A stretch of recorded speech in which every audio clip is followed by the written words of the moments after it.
ചില കുഴിമടിയന്മാരുണ്ടാവും ഈ അസൈൻമെൻ്റ് ഒക്കെ തരുന്ന സമയത്ത് ഫ്രണ്ട് ഷീറ്റ് ഇങ്ങനെ ഒരുപാട് ഡിസൈനൊക്കെ വരച്ച് കളർഫുള്ളാക്കി ആഡംബരമാക്കി ആർഭാടാക്കി ചെയ്യാൻ താല്പര്യമില്ല, ഇൻട്രസ്റ്റ് ഇല്ല, മടിയാന്നൊക്കെ പറഞ്ഞൊരു മൂലയ്ക്ക് ഇരിക്കുന്നത്. വൺ ഓഫ് ദി എക്സാമ്പിൾ എന്ന് പറഞ്ഞിട്ടുണ്ടെങ്കിൽ ഞാൻ തന്നെയാണ്. അപ്പോൾ അങ്ങനെയുള്ള ആളുകൾക്ക് വേണ്ടിയിട്ടാണ് ഇന്നത്തെ നമ്മുടെ വീഡിയോ. നല്ല അടിപൊളിയായിട്ടുള്ള ഭയങ്കര സിമ്പിൾ ഹമ്പിൾ ഒരുപാട് സമയമൊന്നും ആവശ്യമില്ലാത്ത കുറച്ച് അസൈൻമെൻറ്റിൻ്റെ ഫ്രണ്ട് ഷീറ്റ് ബോർഡർ ഡിസൈനുകളാണ് കാണിക്കുന്നത് കേട്ടോ. ഇതിന് ഒത്തിരി സമയമൊന്നും വേണ്ട, അതേപോലെ തന്നെ ഒരുപാട് മെനക്കിടയും വേണ്ട, എന്നാൽ കാണാനായിട്ട് നല്ല ക്യൂട്ട് ആൻഡ് എലഗൻറ്റ് ലുക്കുമാണ് കേട്ടോ.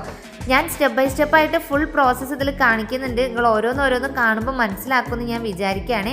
ഇതൊക്കെ ഭയങ്കര സിമ്പിളാണ്. കുറച്ച് ഇലകൾ വരച്ചു കൊടുക്കുക, ഉള്ളിൽ ഇതുപോലെ ഫില്ല് ചെയ്യുക, ഓറഞ്ച് കളർ എടുത്ത് ചെറുതും വലുതായിട്ടുള്ള ഡോട്ട്സ് ഒക്കെ ഇട്ട് കൊടുക്കുക. ഇത് അതിലും സിമ്പിളായിട്ടുള്ളൊരു ഡിസൈനാണ്. അറ്റത്ത് 4 ഇല വരച്ചിട്ട് അതിനെന്ത് ചെയ്യുക, കുറച്ച് കളർ കൊടുക്കുകയാണ് ചെയ്യുന്നത്. ഇത് കുറച്ച് കായ്, പൂവ്, ചില്ല, മരക്കൊമ്പൊക്കെ വരച്ചിട്ടുണ്ടെങ്കിൽ സെറ്റാണ്. ഇതിനൊന്നും പറ്റില്ല എന്ന് പറയുന്ന ആൾക്കാർക്കാണെങ്കിൽ ഭയങ്കര സിമ്പിളായിട്ടുള്ള ഏറ്റവും ഒരു ഡിസൈൻ ഇതാണ്.